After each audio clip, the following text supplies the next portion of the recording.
Yeah. I feel like I can rule the world. I know I could be what I want to. I put my all in it like no days off. On the road, let's travel, never looking back. Like, feeling like gold, I don't wanna hide it. Ain't nobody telling me no more. We live? What's up, Sam? Bray, what did you say Sam looks like? Looks like the male Elizabeth Holmes. He's got a very, very nice black turtleneck looking thing on. No, it's just It's a collar. I'm just being preppy today. All right, what up, man? What do you want to talk about? I'm sitting here in my office. You know, Jack Butcher from Visualize Value? Yep. I went to his house in Nashville, and my wife and his wife all became buddies, and now he just arrived in Austin. He's going to be celebrating Thanksgiving with us. He's right in the other room here. Amazing. So I'm happy he's here. Love it. Buddies. We became buddies fast. By the way, do you like this new little studio setup? Yeah, looks very slick. Does it look good? Every day is getting better. Yeah. All right, good. Let's get into it. By the way, I love how much time you spend improving the visual of your podcast studio, given that no one can see it. That's I didn't really think about that. That's fucked up. Does it sound good at least? It does sound good, yeah. Because we put carpet and stuff in here to make it sound good. Before it sounded like so echoey. So hopefully it sounds good.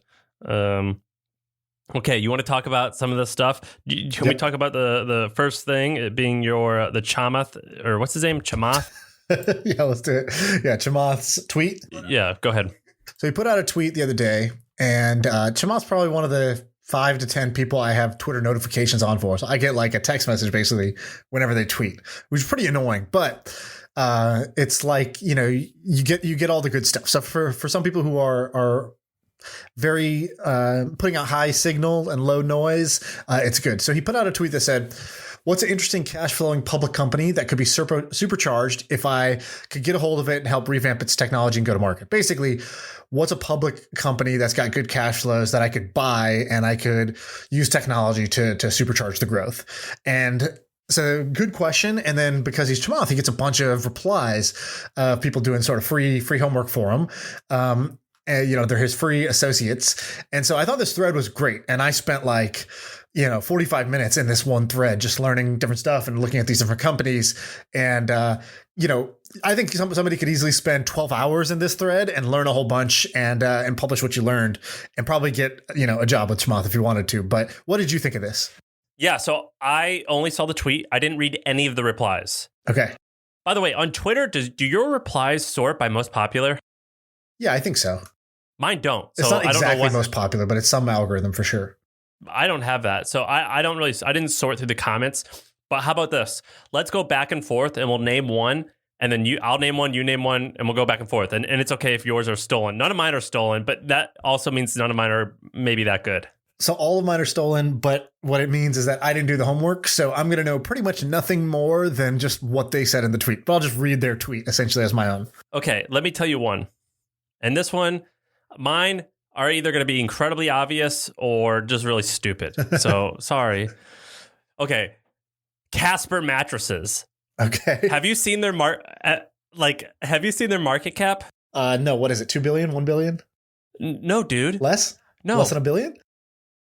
Yes. Keep going. 300 billion? How low is it? No. 250. Wow. $250 million market cap with like $500 million in sales a year. Okay, but why would Chamath want to buy a trash company like Casper? That it's not a trash company. It just shouldn't be in New York. I would buy it.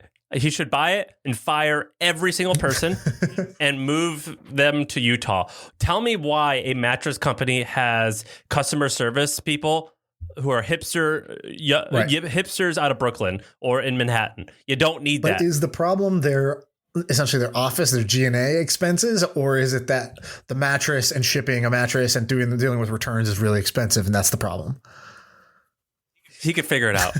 Matt, see, like I told you, none of my ideas aren't necessarily going to be that great. Okay, I like it. That I would say, I'm going to say no on that because I don't think that technology. I think they are a technology native company. I went the other way, looking at the dinosaur companies that have. I have a few of those strong too, brands, strong cash flows, sometimes strong real estate, and they just don't have technology DNA. That's where I went with this. But okay, well, you want to do another one, or you want me to go? Yeah, let me do another one. Okay. Okay, this one it doesn't necessarily fit because I think it's still privately owned, but it's probably owned by. I think it's owned by a bank. Okay. So that's like Subway. Okay. Tell me why. Okay, here's why. Did you know that there are more Subways than McDonald's and Starbucks combined? I did know that. So, okay. Well, so it's the largest, I believe by location, it's the largest food chain in America.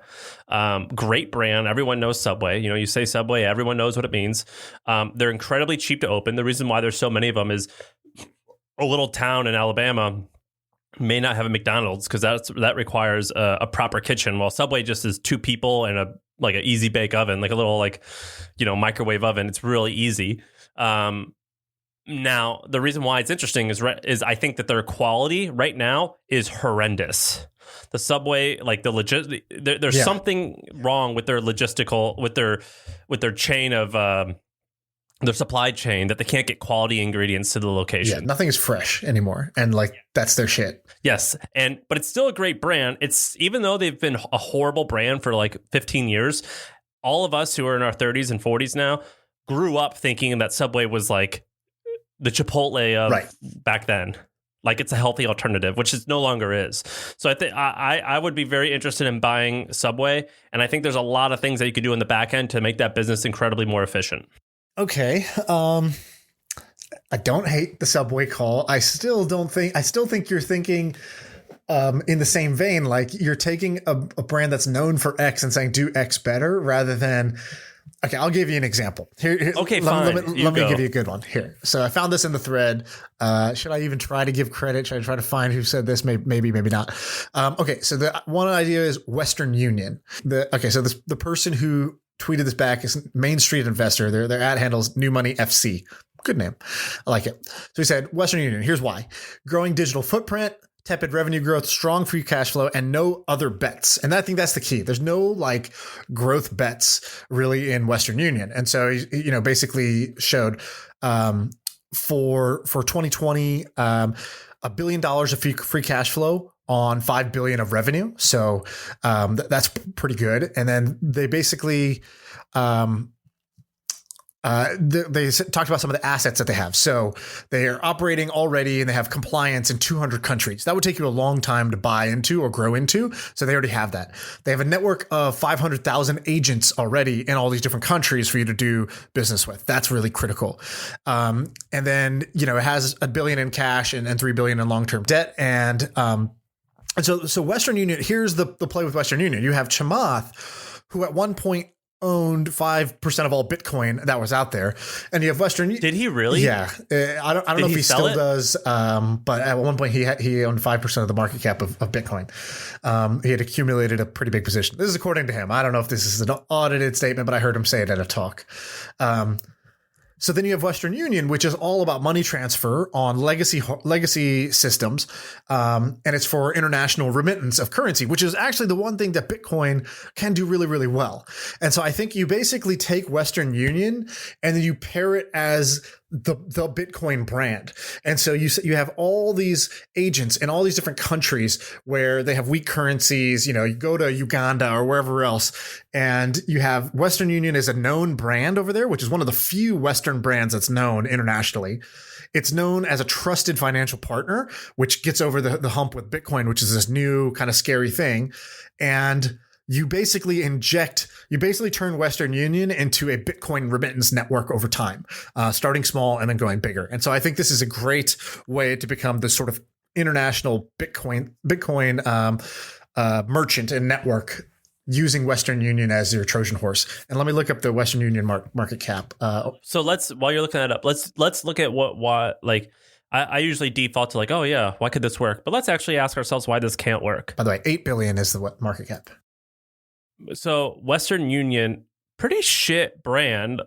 They're known for being reliable, but like to put crudely, like this is what you use when you're really poor. Well, that's the market for that's the market that they have is people who need need money transfers like this. Totally. And it's typically like in bad neighborhoods. It's like poor, low income people, right? Like it's opportunity. You're just saying the word opportunity over and over again in my head. That's all I'm hearing, dude. I'm just hearing opportunity, opportunity, opportunity. Hey, look, I agree. There's opportunity everywhere. But my point is that would that market truly embrace Bitcoin?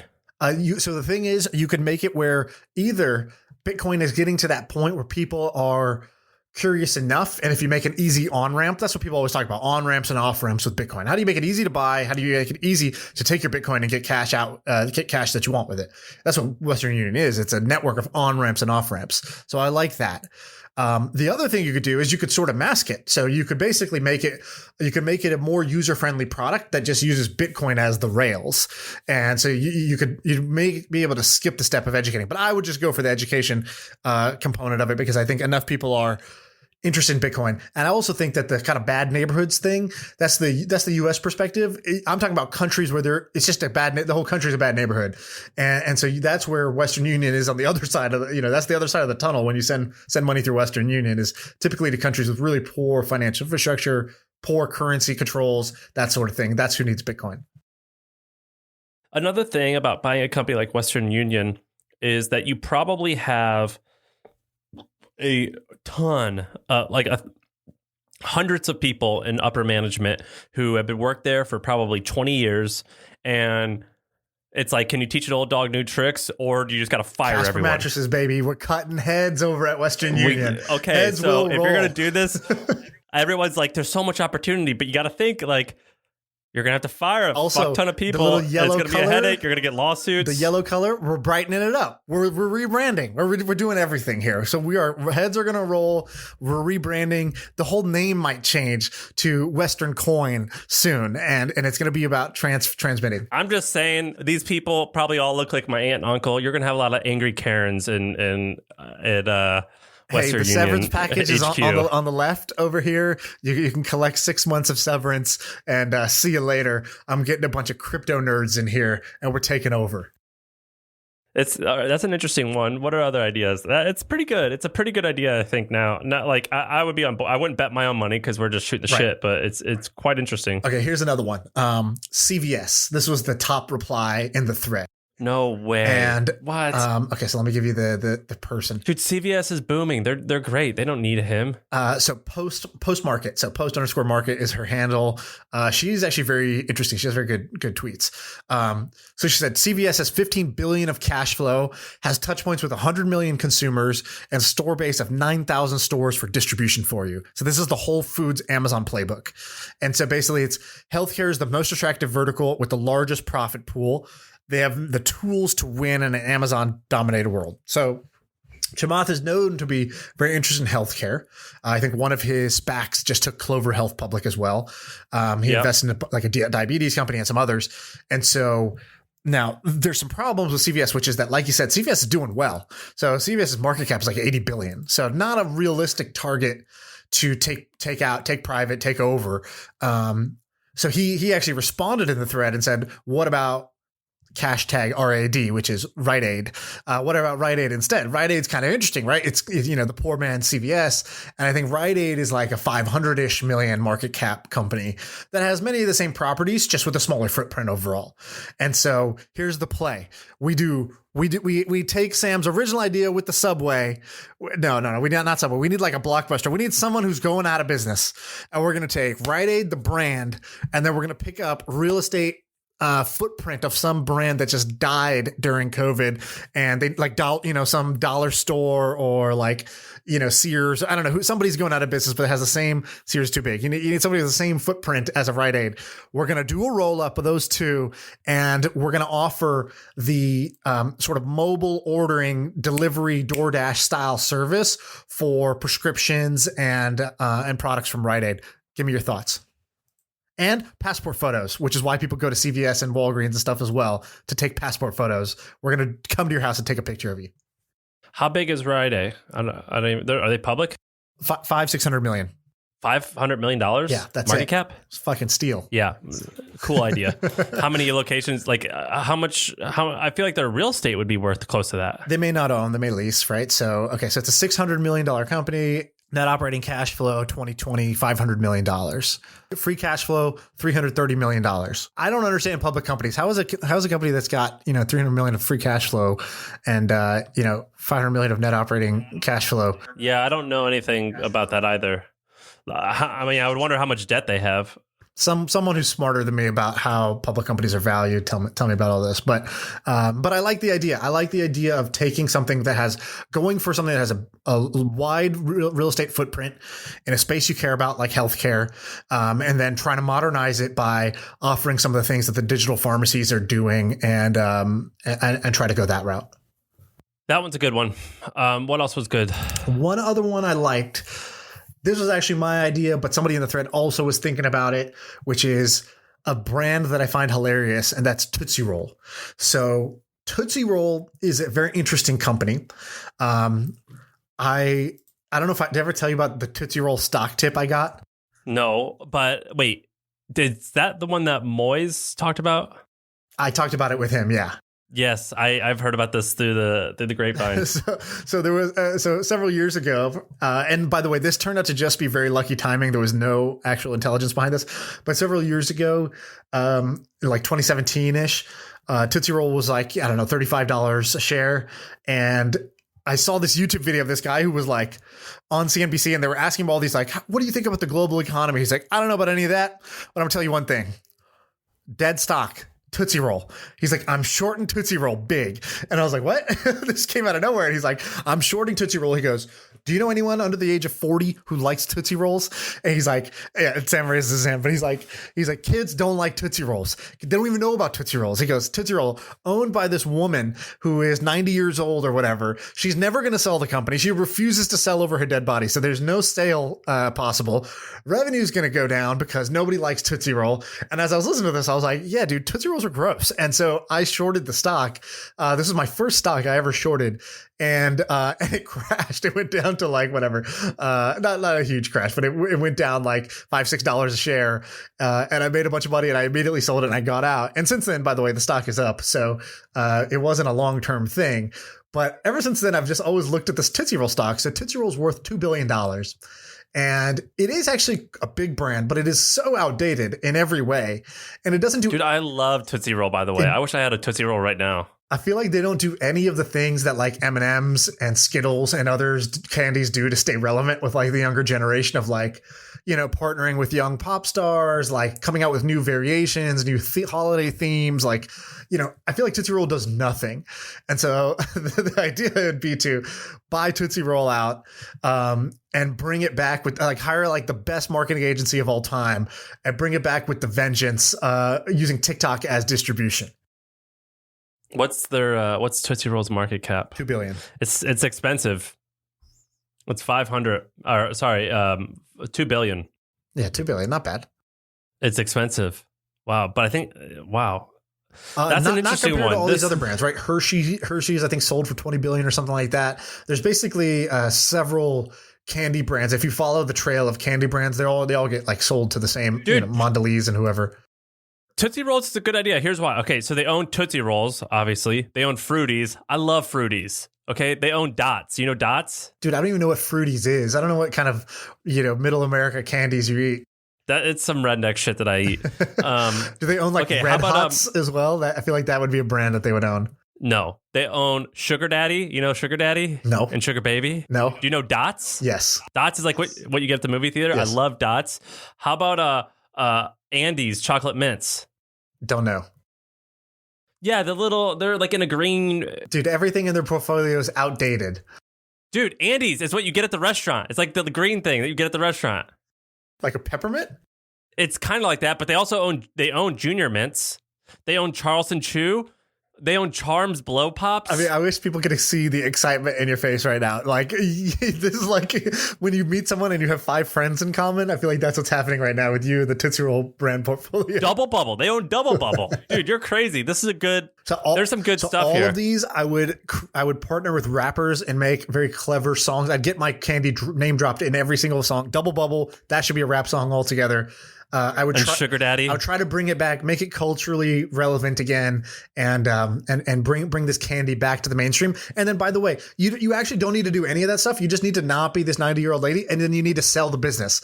She's just refusing dead, to sell the way. business. No, I don't think she is. Is she?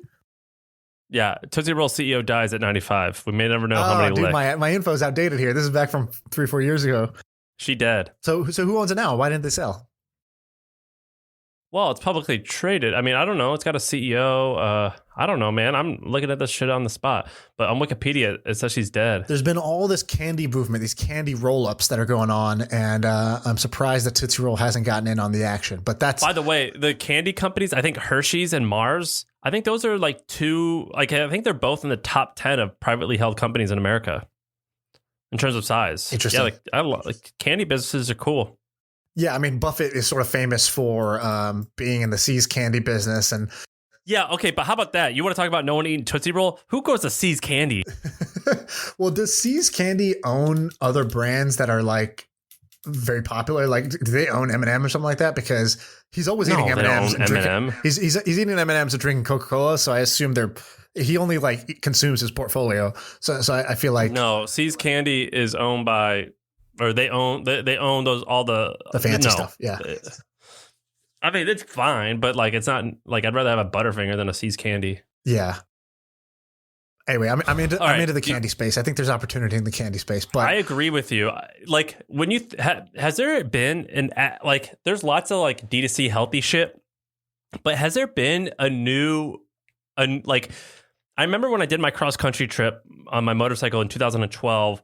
I remember going to like rural Alabama or rural Oklahoma where I hadn't seen anyone in 100 miles, and then rural Minnesota, and then Manhattan, and then Miami. I went to all these places, and I'm like, they all have the same candy. Like there's a Snickers and M&Ms and Hershey in all of these places. And then I went to Mexico, and then Europe, and then all over the place. My sister was in Africa, and I was talking to her, and I was like, she's like, yeah, M&Ms. Freaking everywhere. Like I'm like, how, like that's pretty crazy how ubiquitous some of these brands are, right? It's just phenomenal, right? That you go, like we think that each region's different. It's not. We all like we're kind of similar, and we all got the same stuff. And I started thinking about that in the scope of business, and I'm like, that actually seems like, why has there not been that many new entrants into the candy bar space? I mean, there's been like Cliff Bars and healthy stuff, but not like... So I was literally thinking about this like an hour ago when I thought of the Tootsie Roll thing. I was like, dude, why are all these D2C brands trying to be like the vegan, sugar-free, gluten-free candy? It's like, go for the junk food, go for addictive, delicious, indulgent, have fun, get a little wild candies. And I can't remember the last one of those that came out. And so I can remember one of them. Which one? Wrap Snacks. Okay, I don't know what that one is. I had to look that up. You don't know what Wrap Snacks are? Oh, it started in 94. I had it when I was a kid, and I still eat it. Okay, it's called Wrap Snacks. Is not recent. I know. They take rappers like Juvenile or Migos or Cardi B, dude, and they call it Wrap hilarious. Snacks. Yeah, Wrap Snacks are great. I'm looking at this. It's like Honey Drip Butter Popcorn by like Missy Elliott and like Notorious B.I.G. Honey Jalapeno Pop Potato Chips. Or Lil Boozy Louisiana Heat Potato Chips. Okay, so this was pretty much the exact idea I was going to pitch you, which is you buy, going back to buying legacy brands. So you go buy Warheads. Do you remember Warheads? Yeah. So you go buy Warheads, and Warheads are amazing. I don't know. When I was in like 6th grade, like Warheads were the shit in my school. It was like Pokemon cards and Warheads. Those are like the two ways that you could, that's like, that was Gucci and Prada as far as I was concerned in my school. If you were carrying that, you were cool. And so Warheads are kind of out of fashion now, but I think you could take that same product, that extreme sour product, and rebrand it and go partner. I would go to Clutch Sports and I'd be like, hey, LeBron, We need like 15 NBA athletes. You're each going to get your own Warhead flavor. LeBron, you're the black Warhead. You're the craziest, most sour one. And then we're going to go get, Anthony Davis and Giannis and the other guys to be the other flavors. And then I would go to Jake Paul for the next season. I'd be like, hey, Logan, you're the black Warhead. Jake Paul, you're the red one. And then we're going to go get the other Team 10 guys. And I would just keep basically licensing influential people and make the Warhead packaging, their head basically. And that those would be the different flavors. They'd all be limited edition. And I would go that route. I'm into it. I think that would be killer. I really like some of these ideas. What else is there in the candy space? Like there's just not much movement. Migos sour cream with a dab of ranch. Was that Rap Snacks? Yeah, Rap Snacks. So good. The one with what's Dr. P or what's the fucker's name? Dr. Dre? Master P? No, the Master P. What's Master P's son name? He has one. Lil Romeo. Lil Romeo. Lil Romeo. He made it popular. There's Lil Romeo Rap Snacks. That's what I used to eat when I was a kid. that was the cool one. Okay, the other besides Rap Snacks, the other brand that I would do this with is ramen, cup noodles. There's a picture on the Rap Snacks website that's E40's prime rib icon ramen noodles. And it's just a branded version of the ramen noodle thing.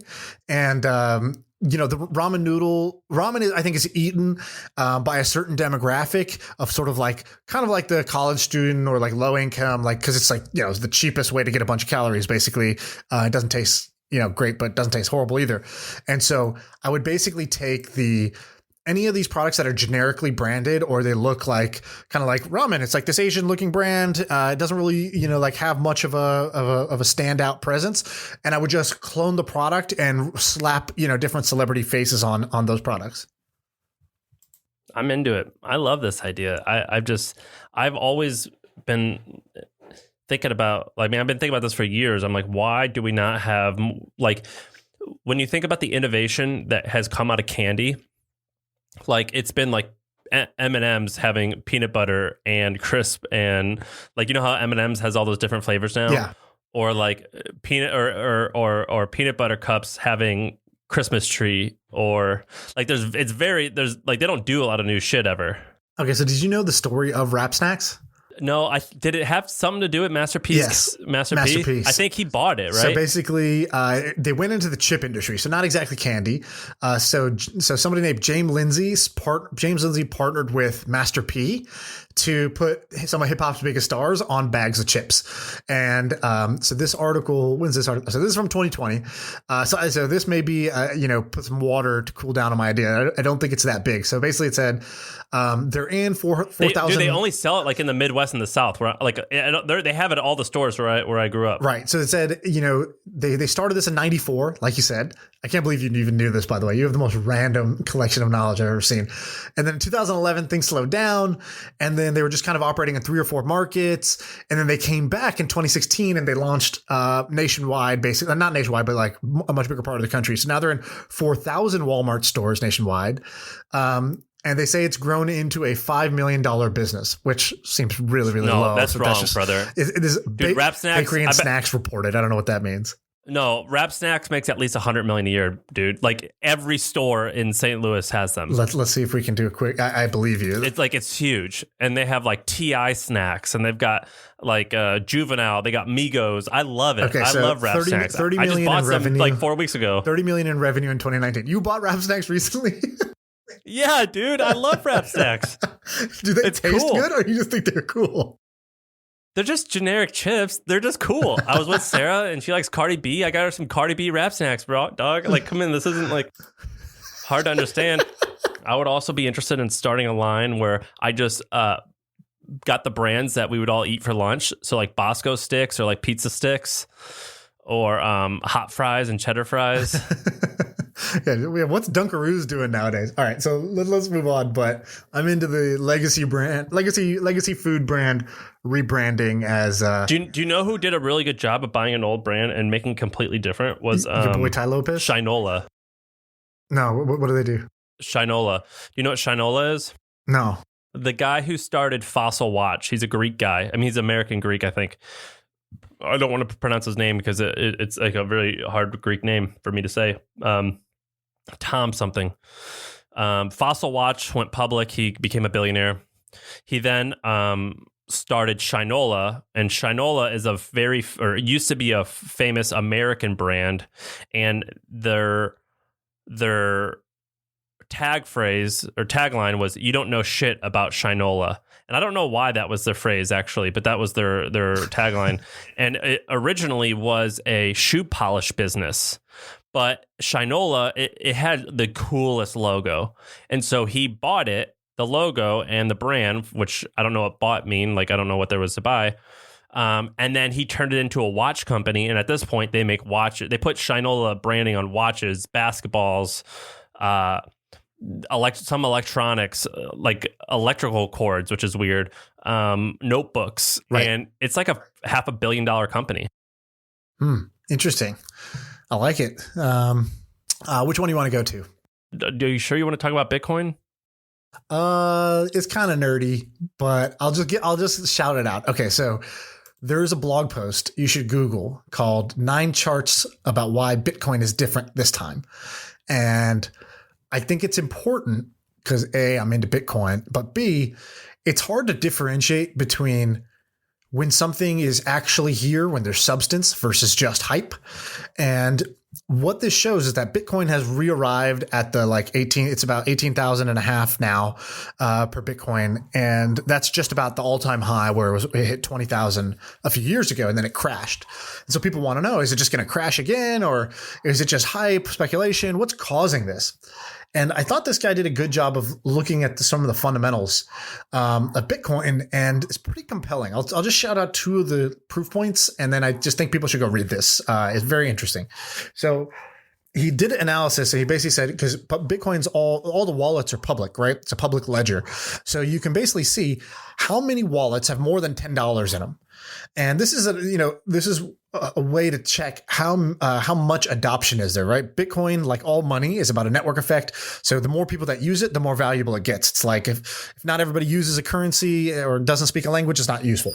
So back in 2017, so just 3 years ago, the number of wallets with just over $10 in them was 3.5 million wallets. Not that much adoption, right? There's apps that tell you about plants that have more users, and now, just 3 years later, it's 18 million wallets have more than $10 in them. So you could see like the number of, and you could do this, you could say more than $100, more than $1,000. It's the same curve. It's basically 6x the size. The adoption is 6x the size as it was last time the price was at this point. So that's way better, way more adoption, way more fundamentals. The second part is what they call realized market cap. And basically this measures, okay, what's like right now to get the market cap of Bitcoin, they just say how many Bitcoin are outstanding and what's the price for Bitcoin. That's the market cap. But that's not really real, right? Because a lot of people got in when Bitcoin was cheap. And so it's not like they're actually buying it at today's prices. Like if one person buys it at 20,000, that doesn't mean that all the Bitcoin are worth 20,000. So it's a little bit, the market cap generally is misleading. So he looked at something called the realized market cap. And all this basically means is, he ignored all the Bitcoin that hasn't moved in many years. So this is like stuff that people have had since 2009 and like hasn't actually been transferred, hasn't been sold or bought. So it's basically of the Bitcoin that were sold and bought this year, how much have those been worth? And so what it showed was that it shows you kind of the cost basis. And so in 2017, the market cap, if you use this method, was only 10 billion, and now it's 120 billion. So 12 times the size, which basically means that even though Bitcoin's price is higher, the number of people who are actually buying and selling at this price is much, much larger this time. So last time the price ran up because a small number of people were buying at this high price, and most people had been in it at super low prices. So like, if you own Bitcoin when it was $40 and now it's at $20,000, you're not going to, you're more likely to sell because it's like life-changing money for you to cash out, take some money off the table. And you're almost completely unlikely to go buy at 20,000 because mentally you're like, dude, I bought this at $50. I'm not going to buy this at 20,000 per Bitcoin now. And so there just weren't as many buyers available at that price point. Now there's way more. So I think those two are really promising signs. And so I would guess that Bitcoin is going to break through to new highs, over the next 2-3 years. How high? I mean, I don't know. People do these like estimates where they say 50, 60,000 a Bitcoin. And what they're assuming is essentially Bitcoin continues to sort of eat into the gold use case of why people buy gold. And so basically, if you look at it as how big is Bitcoin compared to gold? It's like 2% right now, and people see it getting to about 10%, 10% of gold's market cap within that time, and that would price it at 50, 60,000 per coin. And there's all these other good signs, like a bunch of financial institutions from JP Morgan, Bank of America, whoever have come out and put in their thing. Like, here's the asset classes we're most excited about looking forward, like all their fund managers and stuff like that. Square is now using Bitcoin. So there's more adoption by institutions, and there's more buying by institutions, and institutions can really spike the market because that's a lot of cash that wasn't able to get into Bitcoin before that can now, use Bitcoin as a small hedge in their portfolio, and that'll be huge. So I think those things will drive it up. There's a guy who is supposed to be chopping off his dick soon, right? Why? He bet something? The guy, John McAfee, Oh, he said if it does, did he say if it doesn't hit $1 million by like this January? That's right. Yeah. He's going to chop off his dick and eat it. That's what he said. Set your calendar reminders. Is that this December? I don't know. I'm ready to check when he promised that. Not to interrupt your wonderful. No, that's it. That's all I wanted to say. I'm wonderfully intellectual point, which I buy into.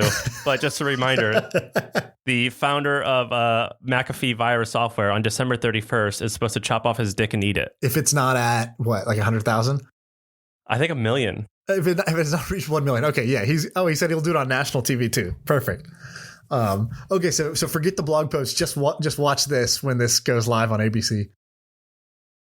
We'll do one more. Yeah. What's the? Let's talk about Figma for browsers. What's that mean? Okay, so I got two ideas that are kind of what I'll call the X for Y ideas, where you just sort of take X and you say, I'm going to do it in a different category.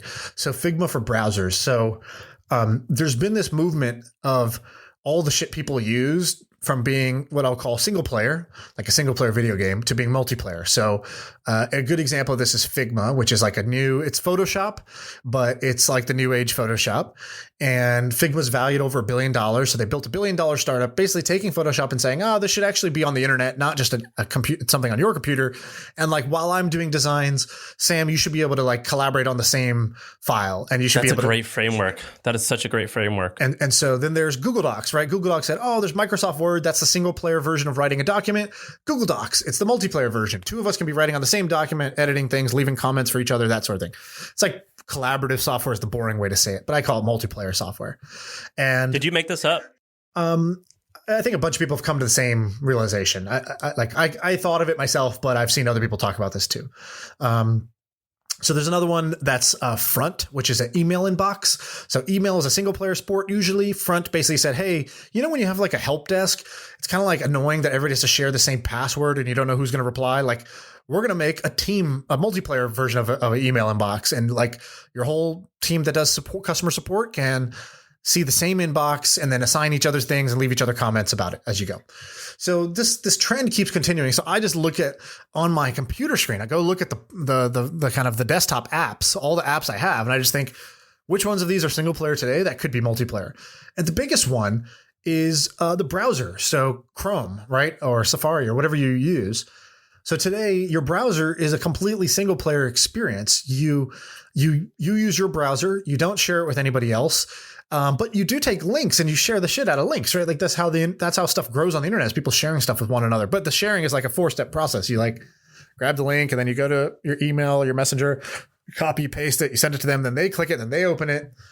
And so I actually think that there's room for the Figma for browsers, which is basically, let's say for this podcast, for example, we could just have a shared Chrome window. And we both just open up a bunch of tabs, and I could see which tabs you've put in, and you can see which tabs I've put in. I could highlight stuff on it, and I could write notes on it. You could see my comment. You could reply to it. And it's like we have this little shared internet window. And I don't know what that would be good for and who would use it. I would use it. I know with a bunch of friends, but I think it's crazy to me that there's not a multiplayer browser, whatever the fuck that means. I think somebody should go do it. I think that's such a great framework. The multiplayer browser one, maybe. But like in terms of just that framework, I think it's gold. Like, for example, do you know what Pro Tools are? No. It's for music. Okay. Editing music. It's like considered I think it's like the default. I'm like, yeah, multiplayer that. Right. I mean, multiplayer of any type of. So people are saying Figma for like After Effects or for iMovie, like Yes. basic video editing should be done the same way. It's not today. Today I edit on my timeline and then I can export a file, then you can import that and then you can't make the changes. It's like really annoying. That should be done in the Figma style. There's a whole bunch of these. Do you know what's crazy antiquated? I cannot believe it exists. And like I try to tell my lawyers all the time, I'm like, can we just use Google? And they're like, no, we're not using Google. Is when they redline documents. Yep. And like track changes in Microsoft Word. Change tracking. Yeah, like it's so weird. So what lawyers do, if no one's had to do this, is they say they're going to, I don't even know the terminology, but they say they're going to do track changes or redlining, which means they like cross out the original contract and make something new in order to negotiate. And then they like download it to, they save it and they upload it to Microsoft Word and they email it to you and you could see the track changes if you have Microsoft Word. Right. It's so freaking weird. Right. It's so weird. I can't believe that exists that way. Yeah, that's an old habits die hard thing. I think there are some people who have tried to like modernize this whole thing because the big problem there is there's a bunch of different versions, right? You'll have like contract January 2.3 and then it's like, oh, contract January 2.4. And then somebody just says contract, revised clause. And now it's like a different file. New copy, new copy 1. I cannot stand it. It bothers me so much. I hate this whole redlining thing. When I called my lawyer, I was like, hey, have you heard of Google Docs?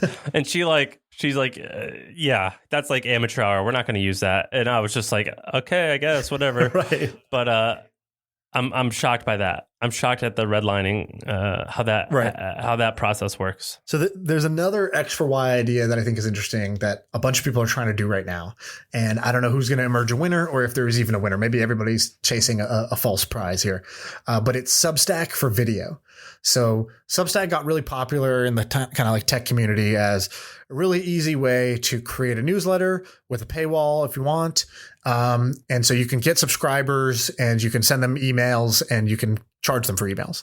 And a lot of people are trying to do this for video. So to say you can get subscribers for you to do video, either live or recorded. But let's take live. I think that's where more people are innovating right now. So I'm going to be able to go get subscribers for my live streams. Some of those streams can be free and some of them can be paid. And a bunch of people are trying to make Substack for live video right now. Some people are trying to do Substack for recorded videos as well. What do you think of this idea? You think there's a there? I'm kind of torn on it. Yeah. So let me tell you an example. There's this company that Ben Askren is part of. And I've talked to him a bit about it. It's called Rockfin. Do you know what Rockfin is? I think you've mentioned it once, but explain again. So it's ROKFIN, and it's very similar to that. And their tagline is the best way to monetize your content. Now, they've done something weird in that they've like built this on the back of Bitcoin, which to me, I'm like, I told them, I was like, you guys, I don't like just let me give you money and make the service cool. So I don't understand what this whole like Bitcoin shit is and how it works with this. Honestly, it makes it super weird. But you can go to Rockfin at the very bottom, click like subscribers or dashboard, and you can see how many subscribers they have. So they have about 10,000 people who pay them money, and they've lined up people like Ben Askren, people who are like mildly well-known athletes, and they create athletic vlogs for them. And so Ben Askren will like leading up to some fight or something, he'll like put out a bunch of episodes, and I think it's cool. I actually paid for it. It was awesome. So they're trying it. I think one problem is that video is significantly harder than text. So like with Substack, I can just sign up and it would take me 30 minutes to write my first article. Right. Video, it's definitely a lot more intense, but I do think it's quite cool. I mean, you wouldn't do it like Rockfin. You would just rip off OnlyFans. Yeah. Oh yeah. OnlyFans is a great example of this. They do everything. They do, mostly photos and videos. I think a lot of people are doing this for live video, which I think makes some sense because it's not as hard to create live video as it is recorded video, ironically, right? Because for recorded, you have to like put all this time into editing, make it good and all this stuff. With live video, it's just like, hey, whatever happens during this hour happens. And then you're done with it. And so I think, and then you have like Instagram Live and all these other things Twitch, where you can stream for free, but you can't have like your stuff behind a paywall. And so that's where I think a lot of people are trying to do this for live video. I think it's interesting. Yeah, I would just rip off OnlyFans though. That would be my thing. Mm-hmm. But for the same market as OnlyFans, or for a different market? Different. Yeah, like a PC, a safer work type of thing. Right. Okay. One other idea I wanted to talk about is this website called GumSpy. So it's gumspy.com, GUMSPY. I was pronouncing it Gumsy. Have you seen this? No, I saw it on your sheet. I was like, Gumsy? What's Gumsy? So Gumspy.com? Yeah. So I'll shout out the guy who's making it. This guy, Jacob Greenfield's making it. Greenfeld, maybe is how you say it. And I like this dude. He's a kind of like build in public type of guy. And those are my people. I like that. And so he's building a bunch of different random projects. This is one of them. So what he said is, let's see who's got the best selling stuff on Gumroad. So it's just a list of the best selling stuff on Gumroad. Just good trend stuff for you, by the way. So he has this, website where you can go and you can see a free sample where it's basically like this Airtable kind of embedded into the website. You can just see. So like if you scroll over and you sort by estimated monthly revenue, look what's at the top. It's a trends competitor of yours that's doing 27,000 a month. And then there's, just a whole bunch. There's the agency course, stock market investing fundamentals that's sold about $9,000 a month on Gumroad. So I thought this was kind of cool. It's a cool way to see kind of what's popular on Gumroad. And I like this guy, Jacob Style. Awesome. I recommend you follow him and look at the different things he's doing. He's doing what he's calling a bootstrap MBA, which is like, how do I learn business through trying to bootstrap a bunch of projects over this year? And it's going to cost me money. Maybe I'll make some money. Maybe I'll lose some money, but I'm definitely going to learn about business by building a bunch of businesses this year. And I'm going to publish as I go. And so I like this. I like this guy's up to it. I think this is a cool product. Wow. This guy's Jake, his personal website's even cooler than the real website. Yes.